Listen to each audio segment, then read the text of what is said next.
Does your dog have a sixth sense? Is sleep a time machine to breakfast? Answers to these questions and more on this episode of This Paranormal Life! Woo! Hey! Welcome back to This Paranormal Life, the weekly comedy podcast where every Tuesday, me, Kit Mulvena, and this guy, Mr. Roy Powers, tackle a different paranormal case and try to get to the bottom of whether or not it's truly paranormal within the hour. How are you doing today, Roy? I'm doing fantastic. As always, ready to dive into a fresh paranormal case. I know we have eager listeners out there ready to hear what they should be afraid of next. And hopefully we're going to tell them. Because the last thing that they heard they should be afraid of, that's starting to wear off. They're almost feeling normal. Oh, yeah. And that's a bad place to be when you're a listener to This Paranormal Life. We need to keep you in the fear, keep you in the dark. On edge 24/7. Don't worry, this is going to do it for you. I promise. As usual, we're just going to... Pedophiles. That's this week. You should be alert 24/7. Even if you don't have kids, some of them are creepy anyway. This week's not really a paranormal case. It's more of just... a call to vigilante justice. Like I say, let's dive right in. So thank you so much to Beth Marcus for sending this one in to us at thisparanormallifepodcast@gmail.com. Our story begins in 2006, Liverpool, England, where just off Hanover Street, a young man called Sean was running at full speed. Rory, I'm dragging you in here already. Yeah. All right, so you want me to do a Liverpool accent?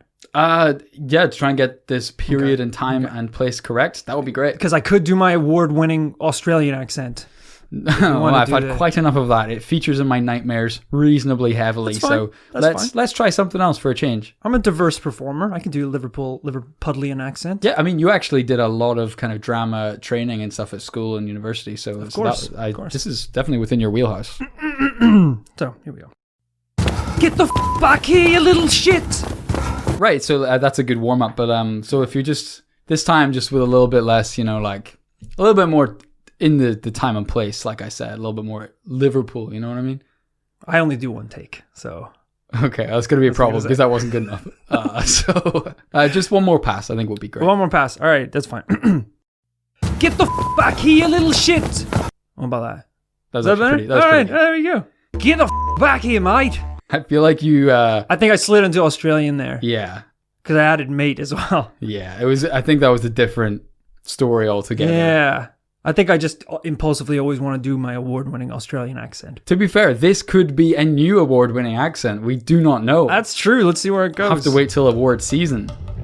Sean was running from someone. A security guard from a nearby department store. Sean had been shoplifting. He quickly turned down Brooks Alley to try and shake the guard and get away. Unfortunately for Sean, it was a dead end.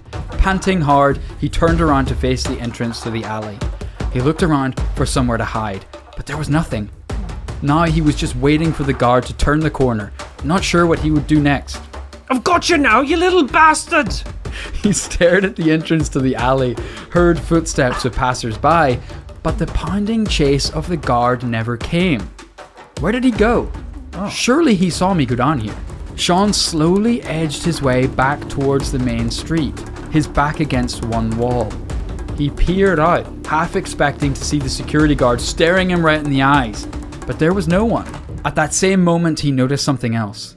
Out of the corner of his eye, he saw the street looked different. The pavement, too. The first car that drove by stunned him. It looked ancient, like a classic car. He walked out onto the street again. Something was wrong. No, everything was different. The people on the street were wearing old clothes. There were no more traffic lights in the street, and all the buildings were different, and they had different businesses lining the streets. Oh boy. Sean was freaking out. Somehow, he was in a different time. Wow. Had he gone mad? Had he stumbled out onto a film set? Daily news, get your daily news here. He ran over to a newsstand. Give me that. Oi, I hope you can pay for that. He tore open the newspaper and his eyes immediately darted to the date in the corner. 18th May, 1967. Whoa. Wait, what year was he? 2006. Holy shit. He went too far. He tried to dodge the guard and dodged him by about 50 years. Sean almost fell over in the street right then and there. He felt dizzy. He really wasn't in his time anymore. He pulled out his mobile phone, and of course, no signal. It was a rock. It was a chocolate bar.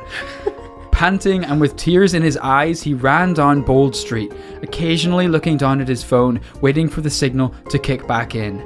And just then, it did. He couldn't believe it. He went to speed dial his mum. Yeah, what is it? Mum, you alright? What the f*** are you talking about? The paper, it said, I went back in time. The security guard. You listen to me. You need to stop smoking hash, you little shit. You've gone soft in the head. But Sean had never been so happy to be hung up on. He was home. We know about this story today because a reporter for the Liverpool Echo published this story on the 31st of May 2007 under the headline, Youth Slipped into 1967.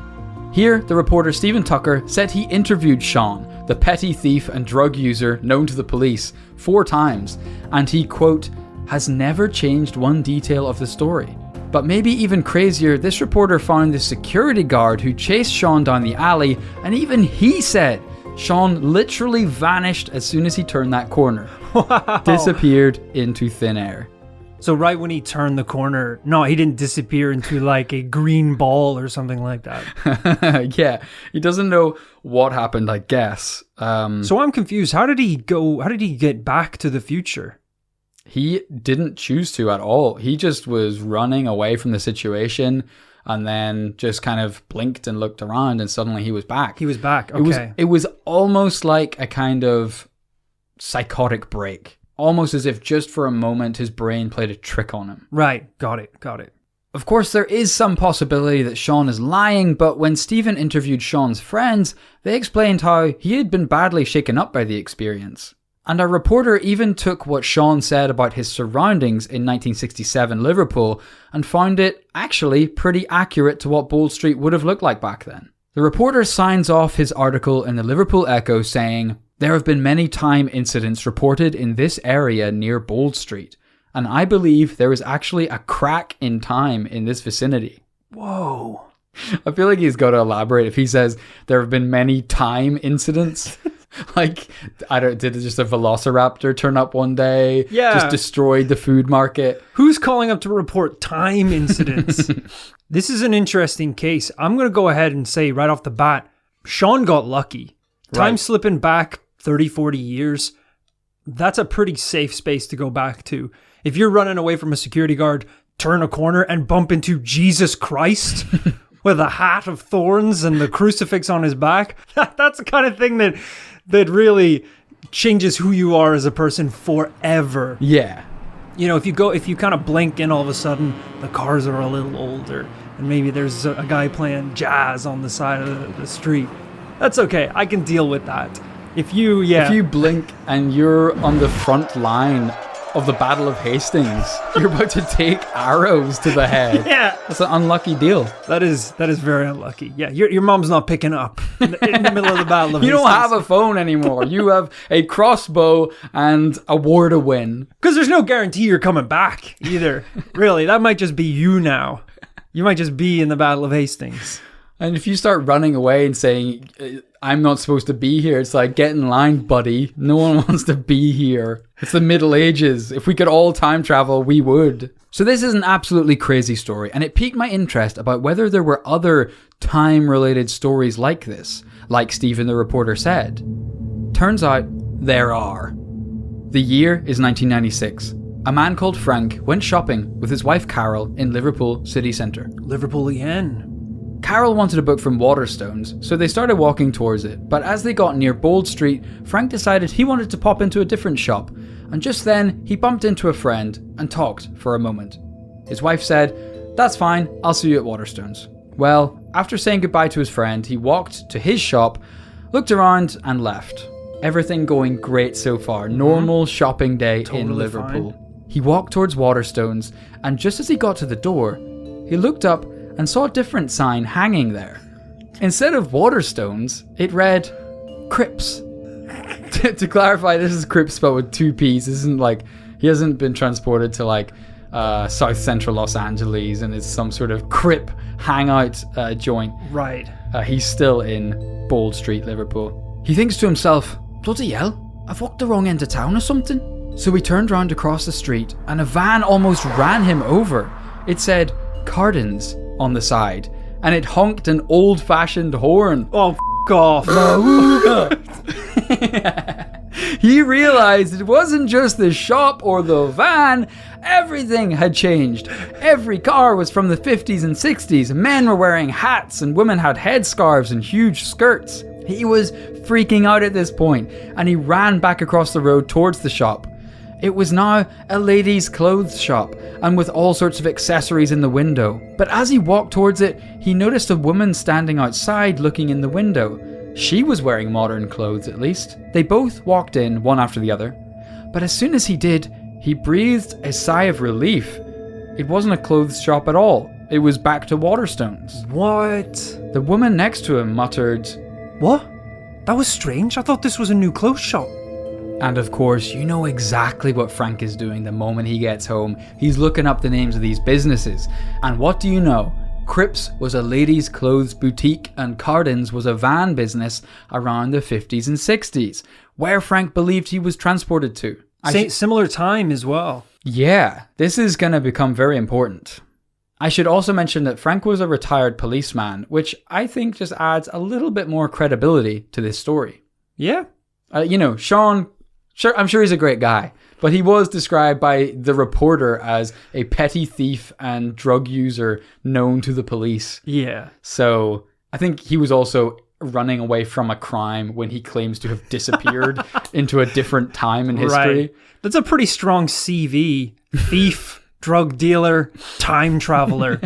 You're getting hired for pretty much any job. And it's also a good distraction tactic when the police interview about the crime that day. You go, that's not the story, Chief. The story is I fell through time. They put handcuffs on you. No. Okay, I admit it. So what is happening here, Rory? And why is it always Bold Street? Is there something about this street in particular?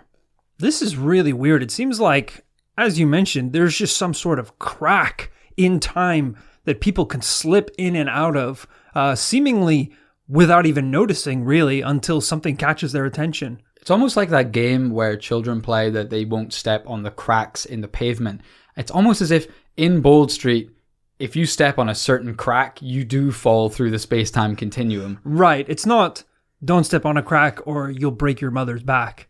Don't step on a crack or your mother will be unborn in a wormhole of time manipulation. You risk chatting up your own mother 40 years previously. And she was a babe too, so you're going to be pretty tempted. You better be careful. I think it's kind of cool that the process of going backwards in time in these stories is so seamless that they don't even notice it happened. In every form of really popular culture, from what I understand, going back in time is getting mercilessly torn apart atom by atom into the black hole until you kind of reconstruct your body 30 years in the past. That you make a fantastic point. It's one of the more intriguing, alluring aspects of this story is that it seems sci-fi in a very different way. It's not some kind of mad machine created by Einstein's prodigy. This is just almost more believable that there's a little loophole in space and time. Like imagine if Sean the thief turned that corner and the security guard who was chasing after him just heard, "No! Make it stop!" Here's a cacophony of dinosaurs and futuristic weaponry. Just famous quotes from the history of man. To be or not to be. Mr. Gorbachev, tear down that wall. One small step for man. One giant dinosaurs. The security guard's like, just take the watch. Just take it. I don't even want it anymore. This is weird. He's like, I wouldn't have chased you if I knew you were Doctor Strange. That's insane. So our reporter Stephen, who first covered Sean's story, mentioned earlier that these stories have happened to many different people. he discovered that this phenomenon was referred to as a time slip, where someone spontaneously slips out of our reality into a parallel time in either the past or future. Has that ever happened to you, Rory? No. Aside from every night where I slip into the morning. Sure, as discussed at the top of the episode. I slip into breakfast, yeah, every night when I go to bed. You close your eyes at night, you wake up gasping for breath, your face is submerged in a bowl of Cheerios. I look out the window, auga, auga. The old-timey horn is honking. But by the time I've finished breakfast, shit's back to normal. I'm eating peasant oatmeal and water for breakfast. No, I don't think this has ever happened to me. Or, you know what?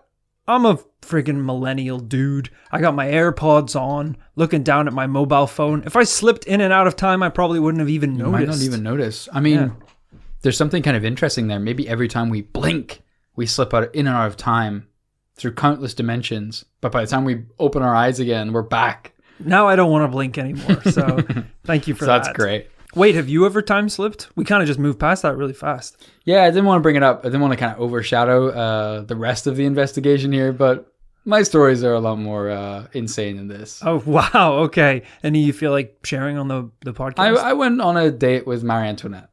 Wow. So you didn't really slip. You were there for a while. I was there for a minute. Right. A minute. Wait, oh no. As in the phrase, you weren't there for 60 seconds.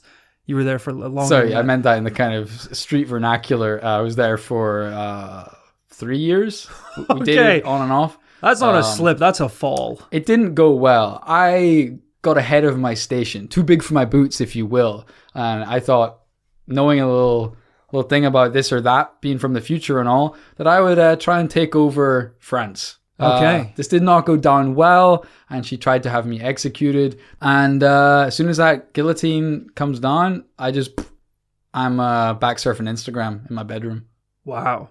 It sounds like you just fell asleep for a bit. I'll be honest. That sounds like that was more of like a nap than a. See, I'm not a big nap guy, but it did happen around 11 p.m. and I think the guillotine came down around 7 a.m. So.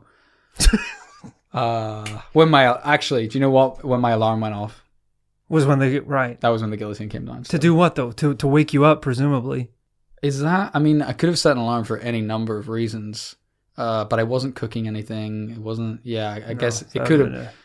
It could have been. It could have been. It could have just been a dream. There's no telling that it wasn't a time slip, though. I guess not. No. I think. Now that I think about it, Marie Antoinette, she was French, right?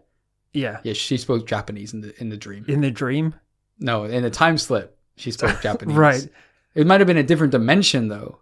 You fell asleep watching Dragon Ball Z as well, so I assume, did that play into it at all? Was she talking about actually, the Dragon Balls? Her right-hand man was Vegeta, so. Okay. And Goku, actually, he actually talked me into trying to take over France, so. I think this was a dream. Well, sure, you can chalk it up to that, but that's, I think that's a little ignorant to just shit all over my experience like that, my personal experience. You had to be there, bro. When Marie Antoinette went Super Saiyan 3, I knew that shit was for real. A look through the history books of time slips like this led to a clue for what's going on here, only this time in a very different location. In 1935, Air Marshal Sir Robert Victor Goddard of the British Royal Air Force took to the skies on a routine flight from Edinburgh to Andover. But not long over Scotland, he flew into a storm he didn't see coming and had no knowledge of. The high winds and rain and thunder buffeted his plane and he lost control completely. The plane started spiraling towards the ground, but right before it hit, he was just about able to pull it back into a climb. Barely hanging on to his life, he found himself pointing back in the direction of the base in Edinburgh. Wow. He decided to land and collect himself and check the damage. All of a sudden, the base looked different. It appeared to have brand new hangars and a handful of new biplanes, all painted yellow. And even one other model he had never seen before. Oh hell yeah, this is gonna get weird. As he came to a halt, the mechanics ran over to him, but weirdly they were all dressed in blue instead of the brown overalls that RAF mechanics usually wear. he was able to get patched up and then off the ground to continue his journey to Andover. Well, things couldn't be that different if he hasn't noticed anything else being weird except for the fact they have different colored uniforms. Old boy's down at that base of a weird accent. Yes. Terrible weather we're having. None of this story would be explained until 4 years later in 1939, when a series of changes in the RAF meant that they changed their mechanics uniforms to blue and started a new color scheme, creating yellow biplanes, and debuted their first new model monoplane. Everything Sir Robert had seen 4 years previously after the odd storm. How did the people on the ground not know something was weird when this old-ass plane landed? It's only 4 years. I mean, those planes, I guess, are still circulating. But surely, I think one of the most regulated modes of transport is air travel. I guess maybe not in the 1940s, did you say? In the military, yeah. I mean, probably around that time, they're just out of one war, another war's coming. They're keeping planes in the air. The sky's like the wild west. Like, there's no rules, there's no lanes or anything, the stuff that we have now to regulate planes. Once you're up, you're free. Yeah, you can do whatever you want. Monkey knife fights, you can drink and poachine. Yeah, human blood, whatever you want. You're in the sky. You don't answer to anyone. They're like, no, you still work for the military. You have to come back. It's good to know that in these time skips, typically the person stays in the same location. Yes. It seems like if you're walking down a street, you blip, you're still walking down the same street. There's a couple of really good things about this time slip deal. The other is that it's very short-lived. Yeah. Well, except for this one, it sounds like he landed, hung out with everyone, took off again. That was pretty long. It was a couple hours, yeah. The others were a lot shorter. That's a good point. Whereas if you're in a plane and like jumping all over the world in these time skips, like you don't want to jump thousands of years back in time and fly straight into a woolly mammoth's asshole. Into a pterodactyl's mouth.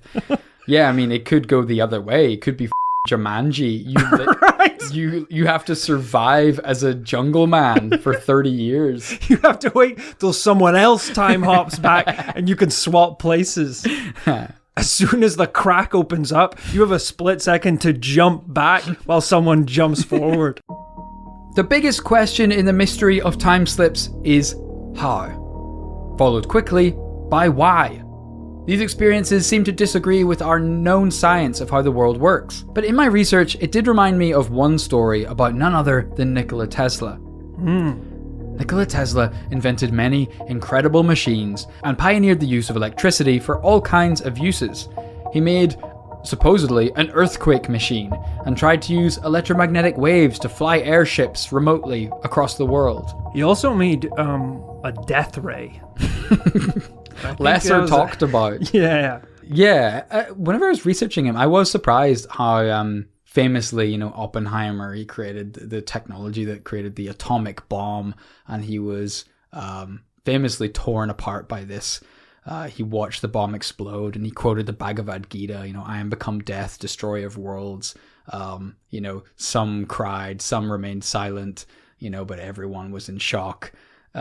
He hated the idea that his science was being used for war. Whereas Tesla seemed to be trying pretty hard to make war machines. I think he tried to make a machine that generated tsunamis. Right. So that if there was an enemy navy coming, you would generate a mile-high wave to destroy them. I think the quote after he invented that was, "This is wicked. Let's drown our enemies." Which, again, is a lesser-known talked-about quote. Yeah. It is not quite as poetic and captures the moment. I think after the death ray, he said, "Let's go." Then had a white claw. He said, "Yeet." right before he used the death ray on a rat. He didn't invent the Tesla yeet machine, which people had to point out was just a trebuchet. He makes Tesla's George Foreman. People are like, you don't have to call it George Foreman if it's yours, Tesla. You can just call it the Tesla grill. This is needlessly confusing. He also allegedly attempted to travel through time using some kind of electronic machine.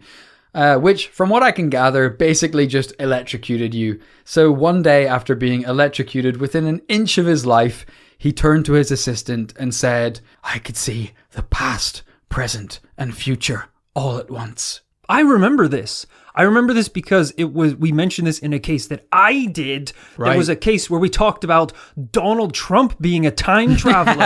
Oh, yeah. Because hopefully I'm getting my facts right here. It was, and this hopefully is accurate and as mind-blowing as it was when I first talked about this. I believe it was Donald Trump's great-grandfather or great-great-grandfather was one of the people that was assigned with searching Tesla's research notes. Oh, boy. Wow.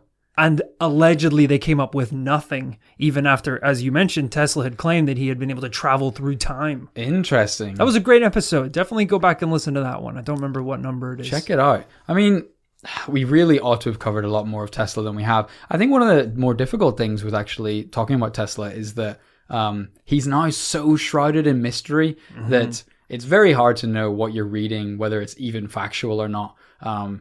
But yeah, apparently, even after he died, they destroyed a lot of his technology and inventions and things in case they fell into the wrong hands. So who knows what was going on there? Yeah, scary times. Is it possible that something like this is happening at Bold Street? So some Reddit users tried to solve this mystery. They've pointed out that if you look at a map of the Liverpool Underground rail system, Merseyrail, there's a huge circular network of railway electronics powering the system, circling the Bold Street area. Even more interestingly, this whole network of railways was set up around the time that Sean and Frank claim to have been sent back in time to, the 50s and 60s. Have they accidentally created a Tesla time machine electromagnetic field that is bending time back to the 50s and 60s just for a brief moment? Wow. The whole structural layout of this underground rail system is creating some sort of super machine to send people back in time. Yeah, just creating like little tears. A bit like the way that, they thought the CERN accelerator was going to create a black hole. I like this. This is a logical explanation to an illogical problem. Scientists at home are like, shut the fuck up. It's logical, scientists. Wrap your little brains around it. They're trying to find an explanation that could possibly exist within our physical world. The flip side of this is there's a wizard on the main street and he's just zapping people for fun. I much more appreciate people who are trying to get to the bottom of a mystery like this by using the information they have at hand. Well put. You're like, it was the wizard, though. He was spotted shortly afterwards. A wizard came forward to the Liverpool Echo. So this whole story also turned up on the website exemplar.com a few years back. Specifically, the stories about Frank and his wife shopping on Bold Street when everything went weird. I noticed that this page had a comment section where site users could ask the author of the story questions. I'm really just bringing this up because I thought they were some weird questions. Oh, okay. One user said, "This is crazy. Would you even have enough time to pay and carry out your purchases out of the store before the time slip changed back to your own time? The time slip seems to happen and change pretty quickly." The author said, "I think you're right. The object would probably disappear when the time slipped back, but you never know." Another question was, "Has anyone found a way to create a time slip?" The author said, "No, not yet. Maybe one day." These are all good questions, to be fair, because anytime any of these time slips have taken place, it's usually to like unsuspecting people. By the second they realize it's happened, they're already back in their own time. It's true. Whereas, if you found the exact point on the street where you could slip in and out of this time, then, you could be a bit more experimental. You could see if picking up an old-timey Victorian apple would carry through when you jump forward, or would it just, dissolve in your hands? Yeah, you could do a little more experimentation. It's basically a free-for-all, no-rules GTA world. As soon as you're back in time, you could punch an old-timey police officer, push a bunch of shit over, knowing that any second now, hopefully, you will be returned back to your regular time zone. Very similar to the Inception dream state we've talked about before. Of course. If you realize you're in the dream state, you can go hell for leather. Oh, yeah, baby. Take off all your clothes, run around on the street, smash a shop window, and eat glass. And it turns out it was a film set. You wandered onto a film set. The glass has punctured your throat. Yeah, a lot of these time slips happen on the Hollywood studio sets. Another user wrote a question, would you have enough time to go shopping in the time slip before it changed back to the present day? Why would you go shopping? I'm starting to think that these people really only care about one thing, and it's getting a bargain by going back in time. Hey, you could get a sweet deal on some vintage clothes. I mean, I guess you could go back and invent Bitcoin or something if you wanted to get crazy. Which the author points out saying, look, even if you had enough time, you do not have the same money as them. You can't just walk into, I don't know, you can't go and buy diamonds or something using your Monzo card. Yeah, your Apple Pay. But out of all of this nonsense, we did get a couple of good anecdotes.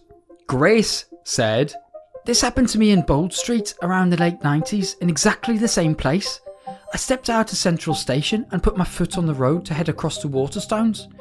In a split second, the scene changed, and a hansom cab went past me heading towards the cathedrals, followed by lots of people in what I can only describe as being like the people on the Quality Street tins. I'm hopeless at history, so I don't have a clue what era they were. It was the hats I noticed most, as I tried to take in what I was seeing. And the gents wore top hats and dark suits. Several couples walked straight past me as if they didn't see me. I immediately thought I must have walked into a film set, but there were no cameras about. And anyway, I couldn't be, because when I stood on the pavement, everyone was in the present time. Yet as soon as I stepped onto the road, everything went into a different dimension. At first, I was confused and scared, and then just really scared, as I thought, what would have happened to me if I had been unable to step back into the present time again? Jeez, what the is going on with this Waterstones? You're just going to get a copy of The Life-Changing Magic of Tidying Up by Marie Kondo, and you end up in a different dimension. Is Waterstones a worldwide store? I feel like it's just Britain, isn't it? Yeah, I guess for our international listeners, Waterstones is just a bookshop. I think for a popular bookshop. For American listeners, it's a Barnes and Noble. Yeah, that's exactly what it is. It's like lots of books, bit of stationery. Are these people just blown away by books? They're like, I saw a Kindle, but the pages were thin with writing on them. They bought a copy of Pride and Prejudice, and they were so transported by the book. They thought they were in the Victorian era. I didn't know if I was a mice or a man. I was so blown away. I set foot out of Waterstones, and Hagrid came up to me and he said, "You're a wizard, Grace." Another user, Boily Mooncan, That's said, a terrible name. Hi people, I've seen one of these time slips and I can give a first-hand account. When I was 20, so about 24 years ago, I was making my way through Liverpool to see my girlfriend. I needed to catch a train from Central Station, which, as you may know, is right in the area of Bold Street. Walking out of the station, I shot a look to the right and registered something odd straight away. There was a coffee shop. It had sprung up out of nowhere. Only the other day I'd been here and that cafe was definitely not there. To make the situation even stranger, everyone in the shop and the few that were sat outside were all dressed in very old clothes. I'm guessing now, looking back on it, around the 1900s. The women that I saw were wearing large hats and looked very out of place. My first thoughts were, is something being filmed? And maybe it was a special day the cafe was doing and everyone was getting dressed up. I glanced ahead to make sure I wasn't going to walk into someone, and when I immediately looked back, the cafe was gone. It bugs me to this day that I didn't just walk over to the cafe and talk to the people there. However, I can assure you, the actual event is so disconcerting that the first emotion you experience is fear, and then an overriding sense that something is very wrong. Weird stuff, bud. It is. So I hope you're starting to see what I mean when I say this is the most wild, bizarre, unbelievable story. But you got to start scratching your head when so many people have had the same experience. Yeah, I know what you mean, especially in the same area as well. The same shop. I mean, I can't believe I thought this was maybe going to be, here's our story. Someone walking down the street in Liverpool. Flash forward, Texas. 1960s. Right. Someone goes into a bar and orders a Coors Light. It comes in a fucking tusk. I don't know, an old-timey horn. But no, this is the same area, the same location, the same storefront. Yeah, it's a very superficial change. You're literally just transported the very same spot, just all the clothes, the people, the cars, the surroundings change. And then like that, before you know it, back to reality. I guess the only one that really stands out is the pilot. Mm-hmm. Because he presumably wasn't in this same area. Yeah, you're absolutely right. He had the same experience at a completely different location to Liverpool. Yes. And he stayed for a lot longer, it seems, than everyone else did. Yeah. So, I include his... What I should say is there is an absolutely terrifying amount of these stories out there. I just selected only the ones that I believe are the most connected. The ones that happened either on Bold Street in Liverpool, or what connects Sir Robert's story is the fact that it seemed to occur through some kind of electricity storm. Yeah. That may have some connection to what we're talking about. Right. Honing in on the fact that electricity could play a part in these time slips. I like it. Yeah, it'd be interesting to know if there were any other electricity-based time travel stories. Someone who claims they were hit by lightning. Yeah. And went back to the time of Julius Caesar or ancient Rome. That kind of stuff would be really interesting. I mean, it is a funny thing to talk about. Like we say, would you even notice if you went back in time? I mean, there's places, for example, in Northern Ireland, where if you went back in time, you wouldn't know. Right. It's pretty, not much has changed. If you, just as simple as if you're in the woods, imagine you were on a hike and you went back in time 100 years, nothing would change. Yeah, that's really interesting. Your phone wouldn't have signal, sure, but other than that. Wow, crazy to think. But, a couple more people in the comments thread had some pretty cool ideas. I really like the idea that one writer had that if you find yourself in a time slip, you've got to drop your wallet or something in the street or hand it to a person with the written instructions to look me up in the year 2015. Because if this turns out to be all the same universe and you actually have gone back in time, this wasn't that long ago. Some of those people will still be alive. Yeah. But then I guess, what happens then when you go back? Yeah. They probably would have... You would have already met them. You would have already met them. Yeah. Maybe from the time you were a baby. Yeah. And then your brain is rewritten. So it's like, you always knew that person as like a childhood friend. I guess they would have said that a weird man told you to look... I don't know. I'm getting really deep into time travel now. Yeah, a guy in Yeezy 300s came out of nowhere in the 70s. Yeah, I don't know. I feel like I should be more prepared to be thrown back in time at any moment in my life. Because I feel like that's a smart idea. Having a note or a message or something you can just drop or leave is a pretty smart idea. Yeah, I mean, we should just start behaving like dogs and just have a little collar with a tag that says, if found, return to the year 2021. If found, invest in Bitcoin. And then disappear. Yeah, that's a smart idea. Yeah, maybe we should do that.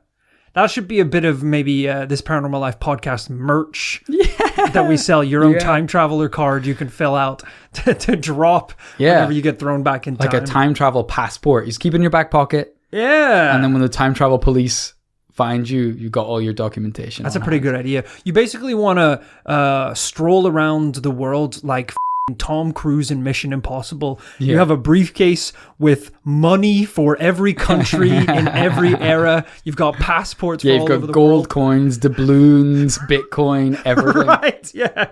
You're time proof, baby. That's what you need. I really like the idea of if time travel became a thing and it was just like holiday travel.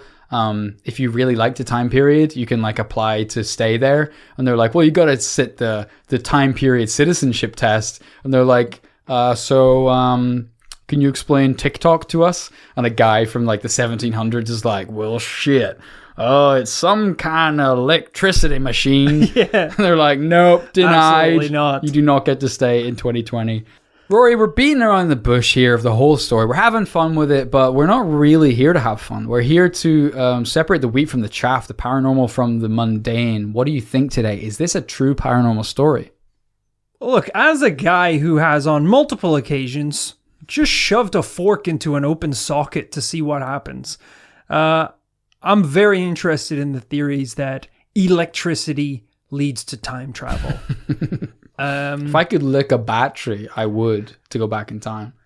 I've licked a toad once to go back in time, but never a battery before. As I said, I really appreciate these real world explanations. Aside from Tesla and also the popular movie Back to the Future, I've never really heard much chat about electricity being the answer to opening up a wormhole or completing the process to enable you to go back in time. It's always really, at least when I look it up, the popular scientific explanations are, finding ways to have time loop back on in itself. Right, or maybe travel faster than the speed of light to do something like that. Electricity almost feels like more of an antiquated way of looking at time travel. Maybe back towards the days when people thought electricity was essentially magic. And if you want more magic, you need more electricity. If you get struck by lightning, you don't shoot back to the time of ancient Egypt and you're stuck building the pyramids for the next 100 years. Or maybe you do. We haven't heard from a lot of people who have been struck by lightning. But yeah, I don't know. There's a lot of theories to this case, but not a lot of evidence. What we really need is what these commenters pointed out, is an artifact taken from the time slip brought back to the current day. It definitely steps a little bit on the toes of other investigations we've done. I believe you did one where we were looking at photographs of supposed time travelers, which is basically the kind of physical evidence we would need to authenticate this story. We would need to see the Yeezy 300s in the 1960s. This is a big problem with this case. I mentioned the stuff about Tesla, and I should point out that even the quote about Tesla saying he saw the past, present, and future, the only source I could find for that was Pinterest. I'm not entirely convinced that isn't just a quote from The Prestige or something that might be complete fiction. So, yeah, lots of holes in this. So, Rory, if it's going to be a yes or a no today, what do you think? I think until we have something taken from the time slip to the current day, or possibly even a photograph, I'd settle of a photograph of someone while they're mid-slip. Sure. Until I see something like that. Unfortunately, I think today it's going to be a no from me. I totally respect it and I understand it. And unfortunately, I think I pretty much have to agree. I would love to meet some of these people, hear from people who've had this experience and understand more, but we just don't have... There's a lot of people working on this kind of thing. Scientists would love a way to travel through time using electricity. So, if they can work it out, more power to them. We haven't seen that evidence just yet. So today it's got to be a no. God damn it! We need to go to this Waterstones, man. That's what I'm hearing. We need to go to Liverpool ASAP. Yeah. Yeah, we got to go just when the certain trains are overlapping and it creates a power surge. Maybe we should do a live show at that Waterstones. Nice. So everyone who's coming to the show will have to take the same route from the train station to the show. I like that idea. At least 200 people someone's going to get zapped. I don't know if we have any listeners in Liverpool who could test this for us. Sadly, we don't after this episode because they stopped listening at the first accent. Of course. But, if someone is out there who maybe is a blow-in to Liverpool and who isn't offended, please ride the Merseyrail, hang around Bold Street. Let us know how you get on or if this has happened to you. Guys, unfortunately, a double no, but hope you enjoyed it all the same. Hey, if you can't get enough This Paranormal Life, you just can't wait until next Tuesday for another brand new investigation. Let it be known that there's plenty of others over on patreon.com/This Paranormal Life. You don't have to try and time slip to next Tuesday because there are 37 bonus episodes ready to go right now.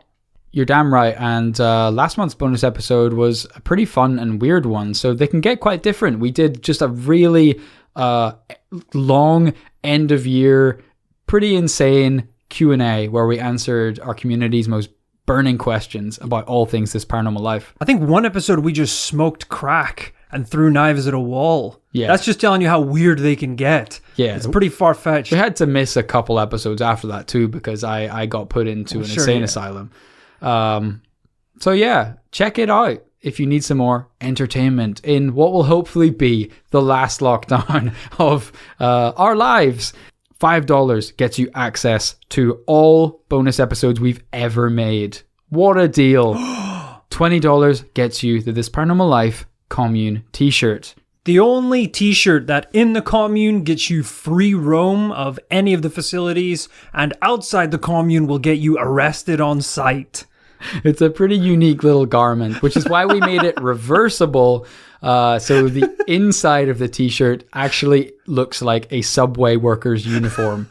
The description of the shirt should totally be a pretty unique little garment. That's such a perfect description. The inside of the This Paranormal Life label, when you turn it inside out, just says sandwich artist, so that you get to breeze through the normal world without any questions asked. Another great place to hang out and check out more of This Paranormal Life content is YouTube. Over on YouTube, we are uploading a couple clips a week of This Paranormal Life in video form. You can see inside our studio, see our beautiful faces, all in HD, and reliving some of the funniest moments week to week. So remember to head over there and subscribe. All the links to YouTube, Patreon, our socials, and everything are in the description of this podcast. So if you're on Apple Podcasts, Google Podcasts, Spotify, just swipe up. It's in there somewhere in the description. Get involved, folks. Another good place to just meet and hang out with the community. Just go to your nearest bridge. Just go under your nearest bridge. There's bound to be someone there. Trolls and goblins. Who has listened. Or just weirdos. Outcasts, oddballs. That's really our clientele. So you're bound to bump into someone who has a pretty unique little garment on underneath that bridge. But as I say, hope you enjoyed this week's episode, folks. Check out all the links we just mentioned. And as always, we will be back next Tuesday with a brand new paranormal tale. See you then. Bye-bye.